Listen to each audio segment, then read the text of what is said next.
Essas ao meu lado na sequência foram as imagens em Bondi Beach, praia de Sydney, na Austrália, na manhã de domingo.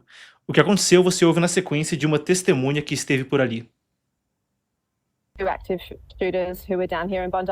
I was just around the corner. I saw people running past, and initially you just think, oh, it's a beautiful day down at the beach. You sort of think that people are just having a good time, and then more people ran past and said, "There's a shooter. There's a mass shooting, and they're killing people." And I heard the gunshots, and I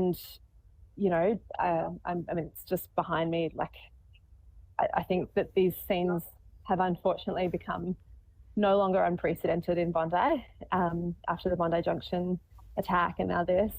There was a Jewish Hanukkah festival happening down at the pavilion. I was literally about to walk down there when this all started. So yeah. So there was a church just where I was. So a group of us just ducked in, and they sort of closed the doors and kept us safe there. Foram 15 mortos, então, numa festa de Hanukkah, a festa das luzes, na religião judaica, que acabou em um momento sombrio. 15 mortos, conforme 2 atiradores abriram fogo contra um evento na praia de Bondi, em Sydney. Durante cerca de 10 a 20 minutos, 2 homens armados dispararam de uma passarela contra a multidão que participava do festival de Hanukkah na praia. A celebração judaica reunia mais de 1.000 pessoas. Dos 2 atiradores, o mais velho, de 50 anos, foi morto pela polícia no local, elevando o total de mortos, contando com ele então, para 16, e pelo menos 42 pessoas ficaram feridas, incluindo 2 policiais que seguem em estado grave, porém estável, segundo as autoridades do estado de Nova Gales do Sul, o estado onde isso aconteceu na Austrália. A emissora australiana ABC e Al Jazeera, do Catar, identificaram os suspeitos como Sajid Akram, 50 anos, como a gente dizia, e o filho Navid Akram, 24. O ministro do Interior Tony Burke, da Austrália, diz que o pai veio do Paquistão em 98 com visto de estudante e o filho é um cidadão que nasceu no país. As investigações apontam que os dois disseram à família que iam pescar no dia antes de se dirigirem à praia armados com um rifle e uma espingarda.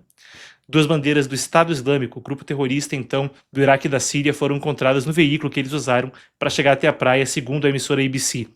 As autoridades de segurança, as forças de segurança da Austrália, informaram que um dos suspeitos já era conhecido das agências de inteligência, tá? Mas ainda não era classificado como uma ameaça imediata. A polícia trata o caso como um ataque terrorista com motivação antissemita. De forma interessante, isso acontece envolvendo a congregação do Beit Rabbah, do Rabbah de Lubavitch, uma congregação imensamente importante na história do judaísmo pós-holocausto, quando parecia, e falo isso agora abrindo um parênteses também um quê pessoal, eu cresci numa sinagoga que era da congregação do Rabbah de Lubavitch, cresci jeito de falar, tá? Os pais levavam lá no sábado, eu que venho de família de linhagem judaica. E, de fato, eu lembro que quando eu era, mais ou menos tinha uns 10 para 11 anos, foi pontuado que o número de judeus no mundo chegava ao mesmo número que era antes do Holocausto. E realmente uma estatística impressionante, porque quando a gente volta para pensar a respeito de o quê? 50, 60, 70 anos, até que o número de judeus no mundo se equiparasse àquilo que era antes do genocídio que aconteceu na Segunda Guerra Mundial. Por isso também ainda mais o valor simbólico talvez que haja na perversidade perpetrada na Austrália. E falando do terrível genocídio que houve na Segunda Guerra Mundial, vamos a alguns dos personagens que ajudam a compreender o incompreensível. Entre as vítimas, uma criança de 10 anos, 2 rabinos que atuavam em Sydney e um sobrevivente do Holocausto. O rabino Eli Schlanger, 41 anos, era um dos principais organizadores do evento de Hanukkah na praia, que havia nascido no Reino Unido e chefiava a missão local do movimento Chabad. Era pai de 5 filhos, mais novo com 2 meses de idade. Outro rabino, Yaakov Levitan, exercia a função de coordenação das atividades do Chabad em Sydney e atuava como secretário do Sydney Beit Din, um tribunal rabínico local. Ele foi morto, o sobrevivente do Holocausto era Alexander Kleitman, de 87 anos, atingido enquanto protegia a esposa Larissa. Eles eram casados havia 57 anos e migraram da Ucrânia para a Austrália, tinham 2 filhos e 11 netos. Teve até depoimento à imprensa. A Larissa, a esposa, então, relatou que o marido se colocou na frente dela no momento dos disparos, num ato de heroísmo. A gente vê aí alguns dos heróis que houve ali. Entretanto, de forma interessante, há aí um outro herói local. Em meio ao tiroteio, o comerciante Ahmed Al-Ahmed, que também tem origem islâmica, de 43 anos, para mostrar aí um ato heróico que transcende qualquer questão religiosa, correu em direção a um dos atiradores, derrubou ele, pegou a arma. As imagens mostram ele saindo de trás de um carro estacionado e alcançando o agressor por trás. Ele derruba o sujeito e aponta a arma que ele toma dele na direção do atirador. Depois ele abaixa então a arma e levanta a mão em direção à polícia. A gente tem aqui as imagens, vamos conferir. Oh! C'est un malade. Oh non, gros! Oh! Ouais, mais il y a son pote, il va se faire tirer dessus. Il est trop con le mec qui a l'arme.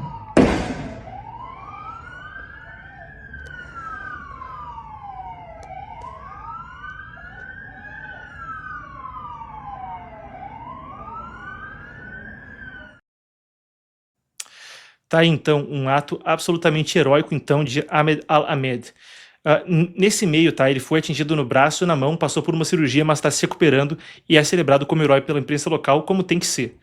Ele se recupera bem, o governador de Nova Gales do Sul até, governador do estado onde isso aconteceu na Austrália, visitou ele no hospital e publicou uma foto do lado dele dizendo é um herói da vida real, dizendo que a ação dele salvou inúmeras vidas. O Anthony Albanese, tá, também classificou como heróis os australianos que se dirigiram ao perigo para ajudar.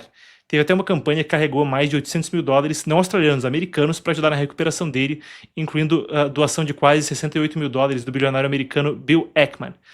Mas, se aquilo comove gente pela região, comove gente pelo mundo, a gente tem aqui algumas das reações. Nos Estados Unidos, o governo Trump disse que condena veementemente o ataque terrorista na Austrália. O presidente americano descreveu como um episódio que era um ataque puramente antissemita. Confira. Likewise, in Australia, as you know, that was a terrible attack, 11 dead, 29 badly wounded. And that was an anti-Semitic attack, obviously. And I just want to pay my respects to everybody. Bom, ele deu os números da época, agora os números já atualizados são 15 mortos, 16 contando com um dos terroristas e 42 feridos. O premier de Israel, Benjamin Netanyahu, também falou que era um assassinato a sangue frio. A gente tem aqui a fala dele também. Veja o que disse então Netanyahu. On August 17th, about 4 months ago, I sent Prime Minister Albanese of Australia a letter in which I gave him warning that the Australian government's policy was promoting and encouraging anti-Semitism in Australia.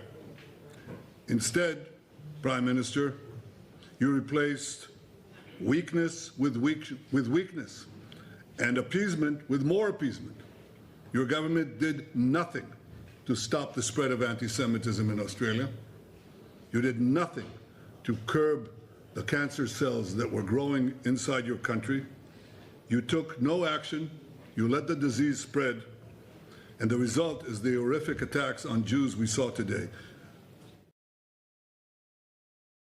Bom, tá aí então, isso vem em meio a uma polêmica, claro, quanto ao reconhecimento pela Austrália de um Estado palestino na Assembleia Geral da ONU em 23 de setembro desse ano, e fica aí então a fala inflamada do premier israelense Benjamin Netanyahu. Albanese declarou que o que ocorreu em Bondi, na praia, então, foi um ato de pura maldade, um ato de antissemitismo e terrorismo, mas rejeitou aquilo, disse que uma série então de outros países já reconheciam também um Estado palestino. A gente tem também a fala então do premier australiano.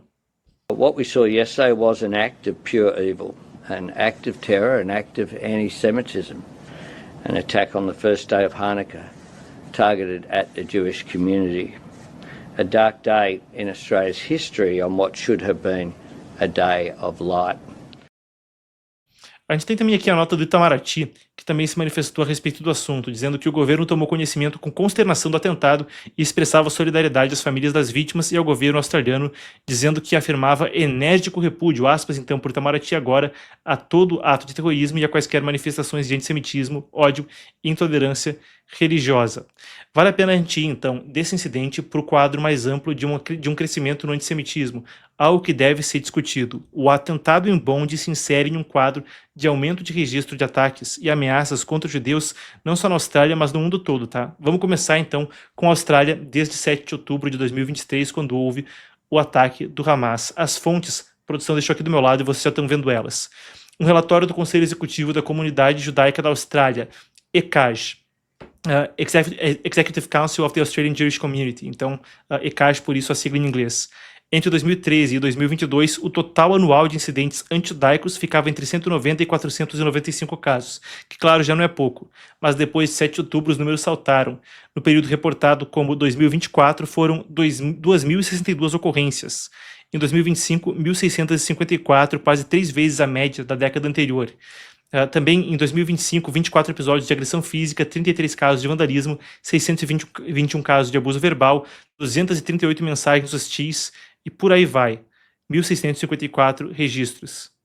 Depois, a gente coloca isso num escopo maior. Um relatório da Organização Sionista Mundial e da Agência Judaica aponta que o antissemitismo global cresceu numa média de 340%, 340%, coisa de quadruplicar no mundo todo em 2024 comparado a 2022.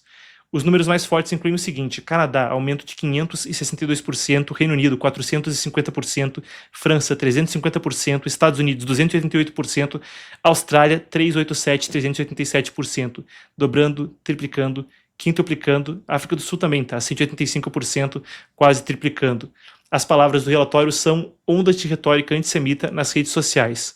No Brasil, até o relatório aí cita até a comparação entre a situação em Gaza com o Holocausto pelo presidente brasileiro anteriormente. China, Japão, até em Taiwan, tá? Isso aí é um negócio que permeia aí a questão mundial. Aí tem, brevemente, para a gente também conseguir encerrar o segmento, tem duas questões aí que ficam nas entrelinhas. A primeira é que a Austrália vai pedir maior controle em termos de armamento. O Albanese, então, premier australiano, afirmou que o gabinete vai reforçar a legislação sobre armas e trabalhar na criação de um registro nacional de armas de fogo. Uma questão que também é, claro, sempre polêmica e controversa, é a questão da posse e porte de armas de fogo, por vezes instrumentalizada a partir de incidentes como esse para ser discutida. Do outro lado, o que é também visto já é questões quanto a pedidos de restrições migratórias quanto a gente que vem de países como o Paquistão ou de países de maioria muçulmana. Dois dos pontos, então, politizados em meio a essa questão. Nisso que a gente acaba esperando sempre pelo melhor e em meio, claro, porque aqui também é um valor nosso a esperança, e é um valor nosso noticiar com esperança. Então, em meio a um atentado tão sombrio, eu acho que vale a pena o destaque daquilo que é na Festa das Luzes, onde o óleo que deveria ter durado um dia durou 8 e os macabeus puderam então derrotar os adversários. Também fica aí um registro de alguns dos macabeus da vida real nesse incidente. Talvez Ahmed al-Ahmed, apesar de ser muçulmano, que teve um destaque muito interessante. Um herói que então se colocou no caminho do perigo para conseguir resgatar e impedir que mais pessoas fossem baleadas, ou ainda os registros que houve, por exemplo, de um senhor octogenário sobrevivente do Holocausto se colocando na frente dos disparos para que a esposa, casada com ele há 57 anos, fosse salva. Talvez num momento tão sombrio, em meio à Festa das Luzes da religião, seja o exemplo heróico que possa resgatar aí alguma esperança.